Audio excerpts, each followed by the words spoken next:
साहेब आंबेडकरांनी घटनेत मला अधिकार दिलाय तो. खुनी, दरोडेखोर, स्मगलर्स हे तुम्हाला खासदार आमदार म्हणून चालतात, पण एक प्रामाणिक मराठी माणूस आज राजकारणात जातोय असं म्हटल्यानंतर जणू काही मी तुम्हाला नरकात आणि मसणात घेऊन चाललोय अशी प्रतिक्रिया का?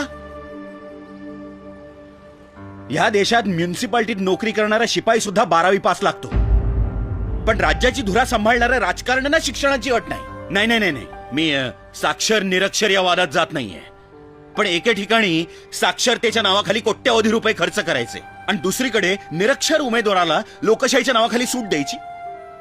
या सगळ्याची चीड न येण्या इतके शंड आहोत का आपण? राजकारण हा बदमाशांचा शेवटचा अड्डा हे आपण मान्यच केलेलं आहे, पण राजकारण हा बदमाशांचा अड्डा कोणामुळे झाला याचा कधी विचार केलाय? राजकारणी चोर, लाचखाऊ, भ्रष्टाचारी, उन्मत्त असं आपणच ओरडणार आणि पुन्हा पुढल्या खेपेला आपणच त्यांना निवडून देणार. आम्ही मतदान करणं कधी सोडून दिलंय? म्हणूनच तुम्ही जबाबदार आहात आजच्या राजकीय स्थितीला. निवडणुकीची सुट्टी तुम्ही हॉलिडे म्हणून साजरी करता आणि त्याचा फायदा घेऊन हे राजकारणी पैसे आणि बोगस मतांच्या जीवावर पुन्हा पुन्हा 5 वर्ष आपल्याला लुबाडायला मोकळे होतात.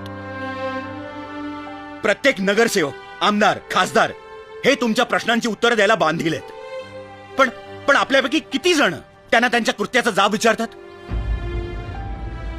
का नाही आपण त्यांना विचारत, अरे बाबांनो तुमची भूक तरी किती? तुम्हाला भस्म्या झालाय का? किती खाल?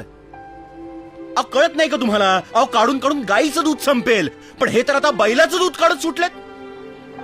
देखो देखो सुनो, कोथिंबिरीची जुडी सुद्धा पारखून घेणारे आपण राजकारणाच्या बाबतीत इतके गाफील का?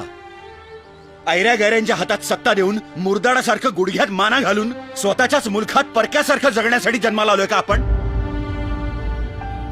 माझी राजकारणात यायची पात्रता नाही हे मी जाणतो, पण आज तुम्हा लोकांना इथे एकत्र करण्यासाठी मला असं खोटं बोलावं लागलं. बोला ना, अच्छा आदमी. आज एकच सांगतो, जागे व्हा. अजूनही वेळ गेलेली नाही. आपल्या मनाशी पक्क करा, मतदान हा हक्क बजावायचाच.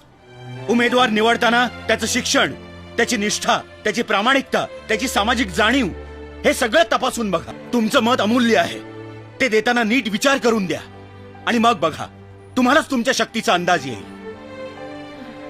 हे सगळे बदल लगेच घडणार नाहीयेत, पण मला 100% खात्री आहे, आपण आज पाऊल उचललं तर येत्या काही वर्षातच आपल्या राज्याचा आरोग्य मंत्री एक डॉक्टर असेल, अर्थमंत्री एक अर्थशास्त्र तज्ञ असेल आणि क्रीडा मंत्री एक खेळाडू असेल.